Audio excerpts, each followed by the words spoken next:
ସମ୍ବାଦର ପ୍ରତିଷ୍ଠାତା ତଥା ପ୍ରାକ୍ତନ ବିଧାୟକ ସୌମ୍ୟରଞ୍ଜନ ପଟ୍ଟନାୟକଙ୍କ ଜନ୍ମଦିନ ଆସନ୍ତା 18 ତାରିଖରେ ହୋଇଥିବା ବେଳେ ସମଗ୍ର ରାଜ୍ୟରେ ଏହାକୁ ଯୁବ ସ୍ୱାଭିମାନ ଦିବସ ଭାବେ ପାଳନ କରାଯାଉଛି। ଏହି ଅବସରରେ ଭୋଗରାଇ ବ୍ଲକ ନହରା ପଞ୍ଚାୟତର ବଡ଼ମନ୍ଦାରୁଣୀ ସ୍ୱପ୍ନସାଗର କ୍ଲବ ଆନୁକୂଲ୍ୟରେ ଓ ସମ୍ବାଦ ଆମ ଓଡ଼ିଶା ସହଯୋଗରେ ଆଜି ଏକ ସ୍ୱେଚ୍ଛାକୃତ ରକ୍ତଦାନ ଶିବିର ବଡ଼ମନ୍ଦାରୁଣୀ ପ୍ରାଥମିକ ବିଦ୍ୟାଳୟ ପରିସରରେ ଅନୁଷ୍ଠିତ ହୋଇଯାଇଛି। ଶିବିରରୁ ମୋଟ 65 ୟୁନିଟ୍ ରକ୍ତ ସଂଗୃହୀତ ହୋଇଛି। ମୁଖ୍ୟ ଅତିଥି ଭାବେ ଭୋଗରାଇ ବିଧାୟକ ଗୌତମ ବୁଦ୍ଧ ଦାସ ଯୋଗଦେଇ ଶିବିରକୁ ଉଦ୍ଘାଟନ କରିବା ସହ ରକ୍ତଦାତାମାନଙ୍କୁ ଉତ୍ସାହିତ କରିଥିଲେ।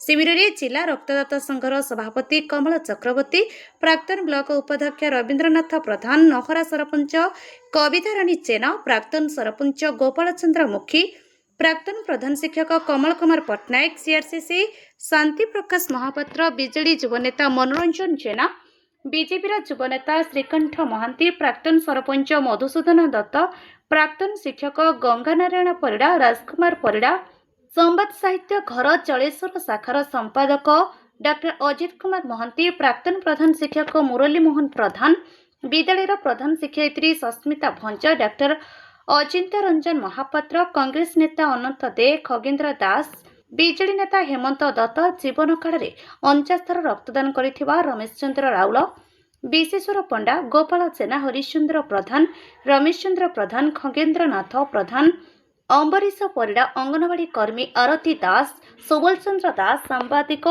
ଅର୍ଜୁନ କୁମାର ସିଂ, ମନୋଜ କୁମାର ଭୂୟାଁ, ଗୌରୀଶଙ୍କର ମହାନ୍ତି, ଅଂଶୁମାନ ରାଉତ ପ୍ରମୁଖ ଅତିଥି ଭାବେ ଯୋଗଦେଇ ରକ୍ତଦାତାମାନଙ୍କୁ ଉତ୍ସାହିତ କରିଥିଲେ।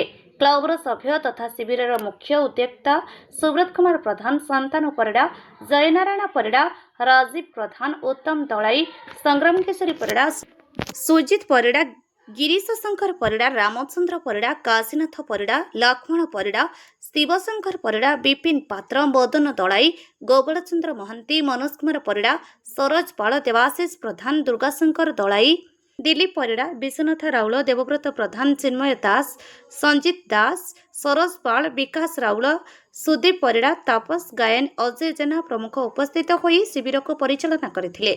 ଡାକ୍ତର ଉତ୍ତର କୁମାର ଦଣ୍ଡପାଟ ରକ୍ତଦାତାମାନଙ୍କ ସ୍ୱାସ୍ଥ୍ୟ ପରୀକ୍ଷା କରିଥିଲେ।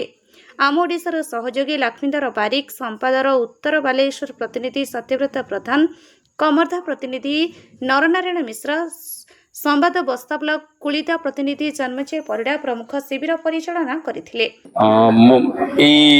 ଭୋଗରାଇ ମାଟିରେ ସ୍ୱପ୍ନସାଗର କ୍ଲବ ବହୁତ ସମୟରେ ଜନସଭାମୂଳକ କାର୍ଯ୍ୟକ୍ରମ କରେ। ସମ୍ବାଦର ପ୍ରତିଷ୍ଠାତା ଯିଏକି ରକ୍ତଦାନ ଅଭିଯାନକୁ ସମଗ୍ର ଓଡ଼ିଶାରେ ଗୋଟେ ଆନ୍ଦୋଳନରେ ପରିଣତ କରିଛନ୍ତି, ଶ୍ରୀଯୁକ୍ତ ସୌମ୍ୟରଞ୍ଜନ ପଟ୍ଟନାୟକଙ୍କର ଜନ୍ମଦିନ ଉପଲକ୍ଷେ ଆଜି ଭୋଗରାଇ ସେହି ସ୍ୱପ୍ନସାଗର କ୍ଲବ ଯେଉଁ ରକ୍ତଦାନ ଶିବିର ଆୟୋଜନ କରିଛନ୍ତି, ସେଥିପାଇଁ ମୁଁ ତାଙ୍କୁ ଧନ୍ୟବାଦ ଜଣାଉଛି ଯେ ସେମାନେ ଗୋଟେ ସମାଜରେ ବିଭିନ୍ନ ସକାରାତ୍ମକ କାର୍ଯ୍ୟରେ ନିଜକୁ ଯୋଡ଼ିକି ରଖିଛନ୍ତି। ଏବଂ ସବୁଠାରୁ ବଡ଼ କଥା ହେଉଛି ଏଠି ରକ୍ତଦାନ ଶିବିର ବାରମ୍ବାର ଆୟୋଜନ କରାଯାଉଛି ଆଉ ତାର ନେତୃତ୍ୱ ଯେଉଁମାନେ ନେଉଛନ୍ତି ସେମାନେ ପ୍ରକୃତରେ ଯୁବ ସମାଜ ପାଇଁ ପ୍ରେରଣା। ଆମେ ସମସ୍ତେ ଆସିକିରି ବହୁତ ଖୁସି ହେଲୁ। ଆଉ ଆଜି ଏମିତିକି 64 ବର୍ଷର ବୟସ୍କ ବୃଦ୍ଧ ମଧ୍ୟ ରକ୍ତଦାନ କରୁଛନ୍ତି। ତେଣୁ ଏଇ ଯେଉଁ ବାର୍ତ୍ତା ସମାଜକୁ ଦିଆଯାଉଛି ଏବଂ ଯେଉଁଥିପାଇଁ ରକ୍ତଦାନ କ୍ଷେତ୍ରରେ ଗୋଟେ ବିପ୍ଳବ ସୃଷ୍ଟି ହେଇଛି, ସେଥିପାଇଁ ସୌମ୍ୟରଞ୍ଜନ ପଟ୍ଟନାୟକଙ୍କର ଯେଉଁ ଅବଦାନ ରହିଛି ତାକୁ ଆଗେଇ ନେବା ପାଇଁ ଆଜିର ଯୁବ ସମାଜ ଆଗେଇ ଆସିଛନ୍ତି। ଏଥିରେ ଜିଲ୍ଲା ରକ୍ତଦାତା ସଂଘର ମଧ୍ୟ ସହଯୋଗ ରହିଛି, ଆମ ଭୋଗରାଇବାସୀଙ୍କର ସହଯୋଗ ରହିଛି। ତେଣୁ ମୁଁ ସମସ୍ତଙ୍କୁ ଭୋଗରାଇର ବିଧାୟକ ହିସାବରେ ସମସ୍ତଙ୍କୁ ମୁଁ କୃତଜ୍ଞତା ଜଣାଉଛି ଏବଂ ଏଇଭଳିଆ ଅଭିଯାନ ଯେତେ ଆଗକୁ ଜାରି ରହିବ ତାହା ସମାଜ ପାଇଁ ଅଧିକ ଫଳପ୍ରଦ ହେବ ଏବଂ ସମସ୍ତେ ରକ୍ତ ଅଭାବରୁ କେହି ମରିବେ ନାହିଁ, ଏଇ ଯେଉଁ ସଂକଳ୍ପ ନିଆଯାଇଛି ସେ ସଂକଳ୍ପ ମଧ୍ୟ ପୂରଣ ହେବ।